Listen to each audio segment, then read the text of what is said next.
L'été indien n'était pas au rendez-vous.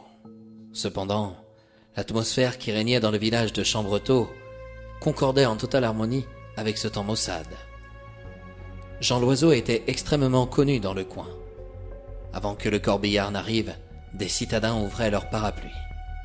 Ils savaient qu'ils allaient assister à la cérémonie en restant hors de l'église. Elle débordait de tous les côtés. Ce n'était pas plus mal. Il ne faisait pas bien chaud à l'intérieur de l'enceinte. Le fait de se serrer les uns contre les autres ravivait la flamme de la chaleur humaine. Le chauffage de ce lieu sacré était en panne depuis un bon moment. On ignorait si les célébrations continueraient l'hiver prochain dans l'enceinte. Pourtant, l'église de Chambretot demeurait un symbole important. Cela dit, l'équipe de basket-ball passait toujours en priorité. Les mentalités évolueront peut-être.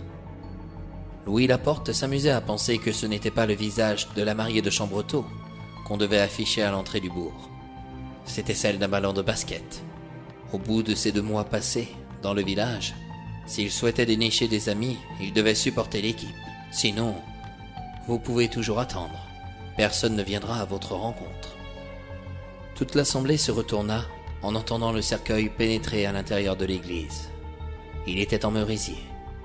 Il traversa la foule et fut déposé devant l'autel. Derrière, suivirent Céline et Bertille. Elles se tenaient la main. Céline pleurait. Bertille gardait la tête froide et le regard dur. Elle songeait à Espoir. Il était seul. Elle s'inquiétait. Elle ne comprenait pas sa mère. Elle agissait comme son père vis-à-vis d'elle.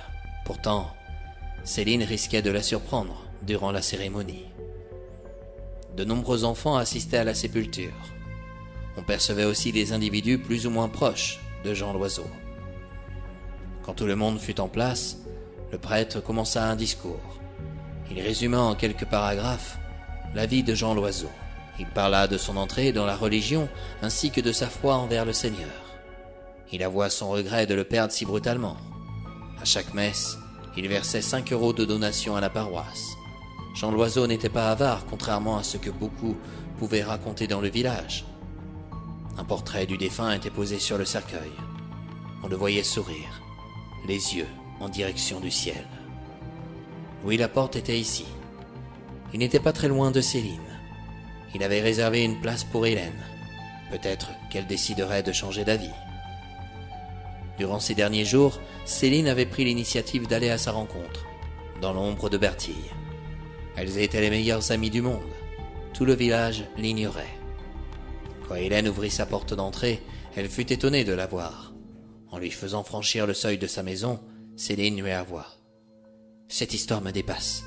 Nous devons mettre un terme à tout cela. J'aimerais tellement t'aider. Je ne trouve qu'une solution. » « Laquelle ?» Céline montra son idée. Hélène ne l'approuvait pas totalement. Céline lui demanda de réfléchir à sa proposition. Quelques heures plus tard, Hélène la rappela. Elle accepta sa démarche. En se rendant devant le pupitre, face à l'assemblée, près du cercueil de son père, Céline s'inquiéta de l'absence d'Hélène. Soudain, on entendit une porte claquer sur le côté droit de l'église. C'était Hélène. Céline lui sourit. Tous les gens de la cérémonie, stupéfaits, chuchotèrent. « Tu as vu? C'est la mariée de Chambretot. Oh, comment peut-elle oser venir ?» La tristesse était au rendez-vous. Mais dans le cœur de Céline, la joie était de retour. Les rumeurs l'étaient tout autant parmi l'assemblée. Céline voulait résoudre une malédiction qui s'abattait sur la famille Blanchard. Elle désirait tourner la page et retrouver Marc. Elle aurait apprécié sa présence en ce jour. Elle ne le voyait pas tuer son père. Hélène avait raison, son frère était innocent. En tout cas, si par contre, le meurtrier se trouvait dans l'église, l'acte qu'elle commettra dans les prochaines minutes avait pour but de l'inciter à recommencer. Cela innocentera alors Marc. C'était son principal objectif. Des gendarmes s'installèrent dans l'ombre d'un coin de l'église. Ils observèrent toutes les personnes qui assistaient à l'enterrement. Soudain, ils aperçurent une jeune femme rentrée chez Louis Laporte. On la reconnut tout de suite. C'était Gwendoline Girard. On ne l'avait pas revue depuis un petit moment. Louis Laporte l'avait mise à la rue. Apparemment, elle possédait toujours un double des clés de sa maison. Était-ce normal? Céline déclara enfin devant tout le monde. « Papa, j'ignore si tu m'entends de là où tu es. C'est très dur pour moi. Ça l'est aussi pour Bertille. Durant toute mon existence, tu m'as donné de l'amour. Ton sentiment paraissait imposant sur la vie des autres. Tu nous chérissais à ta manière.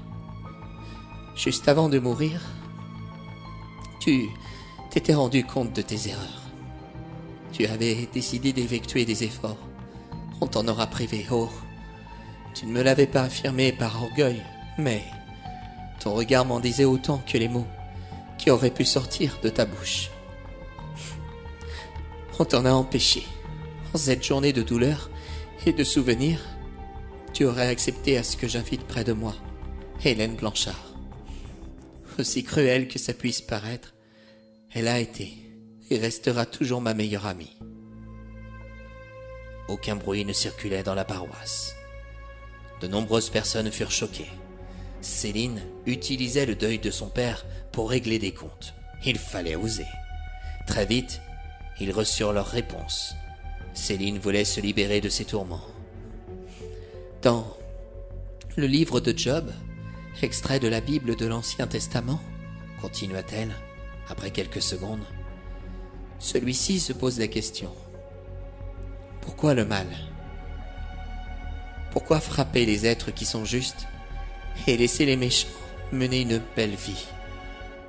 Grâce à toi, je connais l'Évangile par cœur, papa. Je pourrais en citer d'autres passages. Parlons de Jésus. Il guérissait. Il pardonnait les péchés. Et pourtant, les hommes l'ont crucifié sur une croix. Des millénaires plus tard, on lui demande miséricorde. On le prie régulièrement. On peut combattre le mal en écoutant son âme et sa foi. Nous devons arrêter de nous fier constamment au regard des autres.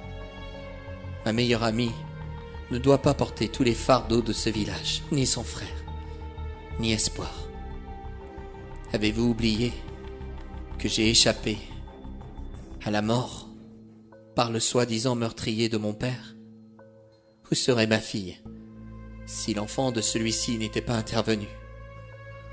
On ne trouve aucune malédiction.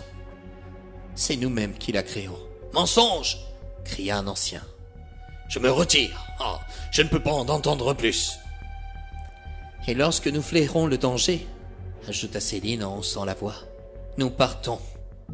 Nous fuyons. » Le vieillard s'arrêta. Il se retourna et se sentit visé par ces paroles. « Que pouvons-nous reprocher ?» continua-t-elle. « Le fait d'avoir été naïf ? Une famille a été détruite en affrontant une terrible tragédie et non une malédiction.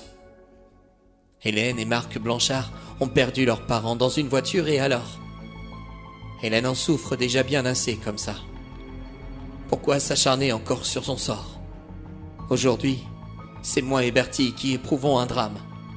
C'est peut-être même nous, les damnés, au fond. Mais peu importe. L'amour qui règne dans tous nos cœurs prendra le chemin du pardon. Tu l'as connu, papa. C'était avant que tu t'en ailles. Enfin, tu l'as certainement ressenti un peu. Et si jamais je dois mourir à mon tour, par le simple fait d'avoir dit ce que je pensais, tant pis. Mon intervention n'en restera pas vaincue pour autant. J'espère qu'on te retrouvera près de maman, finit-elle, à bout de force, de courage et de larmes. Céline retourna à sa place. Une personne osa frapper dans ses mains. Une deuxième l'accompagna. Toute l'assemblée suivit. Dehors, on ne comprenait pas ce qu'il se passait. Hélène alla près de Céline. Elle la serra fortement dans ses bras. Elle la remercia. Le curé était ému. Il ne trouvait pas les mots pour intervenir après un tel discours. On venait d'oublier l'absence du chauffage dans la paroisse.